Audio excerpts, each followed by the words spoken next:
ഇടപെടുകയാണ് ഇപ്പോൾ ഉല്ലാസ് ബാബു. അദ്ദേഹം സംഭവ സ്ഥലത്തുണ്ട്. ഉല്ലാസ്, എന്താണ് ഇപ്പോൾ നൽകാൻ കഴിയുന്ന വിവരങ്ങൾ? രാത്രിയാകുന്നു, ഇരുട്ട് വീണിരിക്കുന്നു, എന്തെല്ലാം സൗകര്യങ്ങൾ അവിടെ ഏർപ്പെടുത്തിയിട്ടുണ്ട്? വെടിക്കെട്ട് പുരകൾക്കുള്ളിലേക്ക് കത്തി നശിച്ച സ്ഥലത്തേക്ക് കടന്നിട്ടുണ്ടോ ഇപ്പോൾ രക്ഷാപ്രവർത്തനത്തിനായി വന്ന സംഘങ്ങൾ? തീർച്ചയായിട്ടും മഞ്ജുഷ് ഭായി, അത് ഒരു മണിക്കൂർ മുൻപ് തന്നെ രക്ഷാപ്രവർത്തനത്തിന്റെ ആളുകൾ അതിന്റെ അകത്തേക്ക് കടന്ന് ഫയർഫോഴ്സും എല്ലാവരും വെള്ളം ഒക്കെ ഉപയോഗിച്ച് അവിടേക്ക് നടക്കാവുന്ന ഒരു സാഹചര്യവും തെരയാവുന്ന ഒരു സാഹചര്യമായിട്ടുണ്ട്. ഇപ്പൊ ഞാൻ മുണ്ടത്തി കൂടുന്ന നേരെ മെഡിക്കൽ കോളേജിലേക്ക് പോകുന്ന വഴിയാണ്. ഇപ്പോൾ നിലവിൽ ചില ഭാഗങ്ങളാണ് ചില ആളുകളുടെ കിട്ടുന്നത് എന്നുള്ളത് വിഷമകരമായ കാര്യമാണ്. ആംബുലൻസുകൾ സജ്ജമാണ്, എല്ലാവരും കൊണ്ടുപോയിക്കൊണ്ടിരിക്കുന്നു. നിരീക്ഷകരുണ്ട്, ഫോറൻസിക് ഡിപ്പാർട്ട്മെന്റ്, പോലീസ്, ഫയർഫോഴ്സ് എല്ലാവരും അവിടെ സജ്ജരായി നിൽക്കുന്നുണ്ട്. സർക്കാർ ഉദ്യോഗസ്ഥരും ഒക്കെ ഉണ്ട്, സന്നദ്ധ പ്രവർത്തകരുണ്ട്. എല്ലാ ആളുകൾക്കും ഒരു ക്ഷാമവും ഇല്ലാതെ അവിടെ പ്രവർത്തിക്കുന്നുണ്ട്. പക്ഷെ വൈകുന്നേരം ആകുമ്പോൾ വെളിച്ചം കൃത്യങ്ങളൊക്കെ ശരിയാണ്.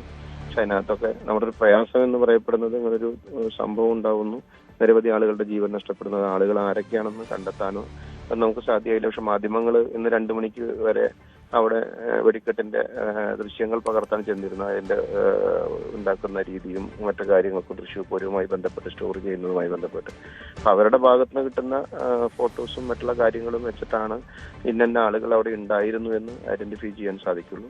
അത് ഇപ്പൊ നിലവിൽ എത്ര പേരാണ് നമുക്ക് നഷ്ടപ്പെട്ടത് എന്ന് വ്യക്തമാക്കാൻ സാധിച്ചിട്ടില്ല.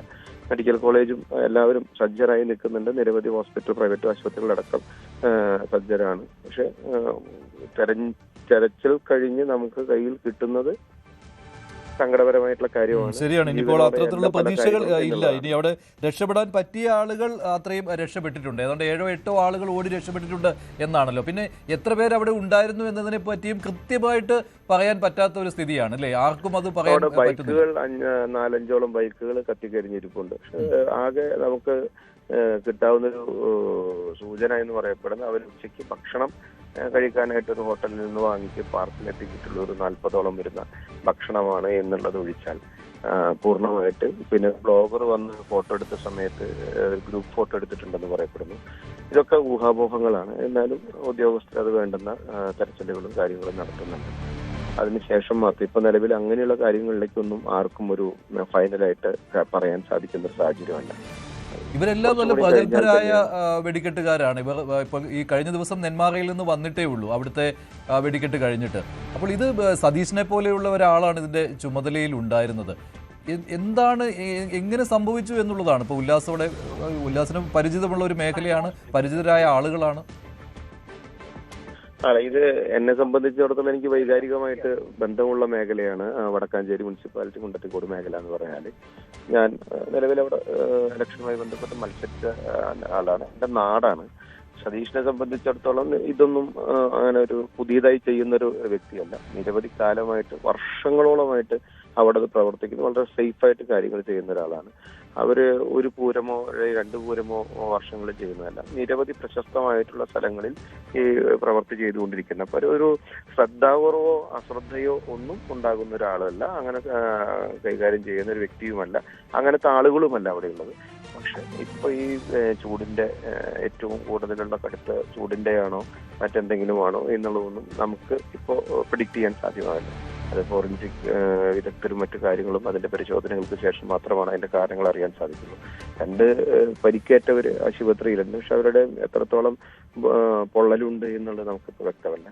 അതിനുശേഷം മാത്രമാണ് നമുക്ക് അങ്ങനെയുള്ള കാര്യങ്ങളിലൊരു എന്താ പറയാ ഫൈനലായിട്ടുള്ള ഒരു തീരുമാനങ്ങൾ എത്തിച്ചേരാൻ സാധിക്കുള്ളൂ. ഇപ്പോ അതൊക്കെ ഒരു അവ്യക്തമായിട്ടുള്ള കാര്യങ്ങളാണ്. ഒന്നും അതിനെക്കുറിച്ച് നമുക്ക് പറയാൻ സാധ്യമാകുന്ന ഒരു സമയമാണ്. ഈ ഉല്ലാസ് പല തൃശ്ശൂർ പൂരങ്ങൾ കണ്ടിട്ടുള്ളതാണ്, വെടിക്കെട്ടുകൾ കണ്ടിട്ടുള്ളതാണ്, ഈ ഒരുക്കങ്ങളൊക്കെ കണ്ടിട്ടുള്ളതാണ്.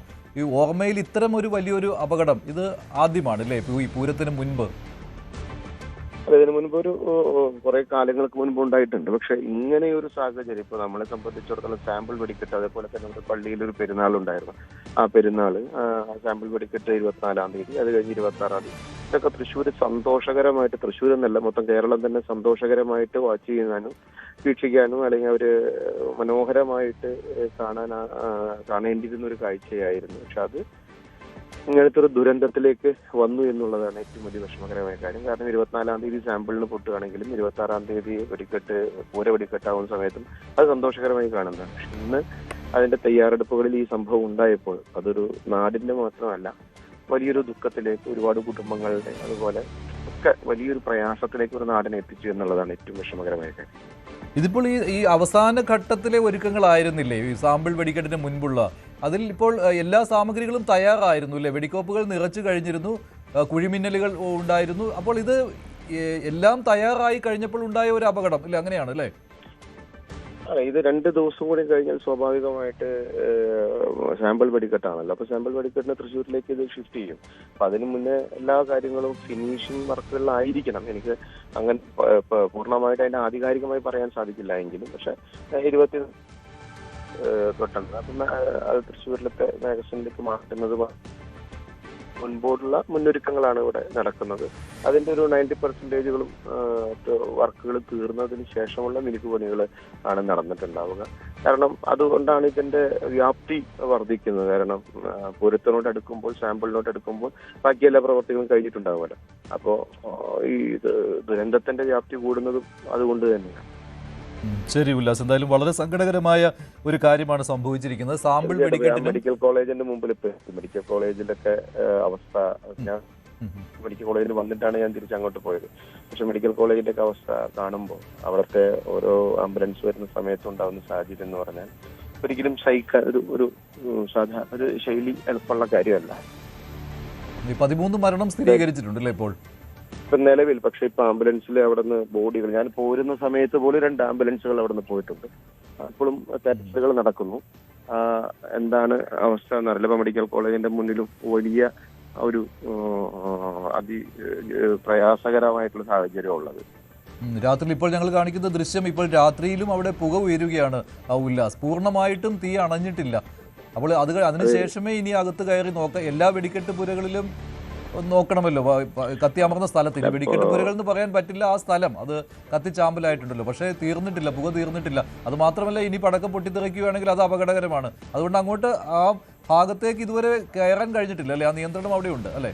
നിയന്ത്രണം അവിടെ പോലീസ് കൃത്യമായി നിയന്ത്രണം ഏർപ്പെടുത്തിയിട്ടുണ്ട്. 2 ഫയർഫോഴ്സ് വെള്ളം അടിക്കുന്നതോട് കൂടിയിട്ട് പുകകൾക്ക് പുക കൂടുതൽ ഉയരുന്നൊരു സാഹചര്യവുമുണ്ട്.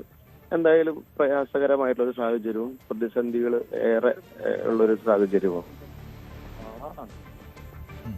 ശരി ഉല്ലാസ് ബാബു ആ പ്രദേശവുമായി വൈകാരികമായി ബന്ധമുള്ള ആളാണ്. വടക്കൻ കൂടുതൽ വാർത്തകൾക്ക് News 18 Keralam YouTube channel subscribe ചെയ്യുക.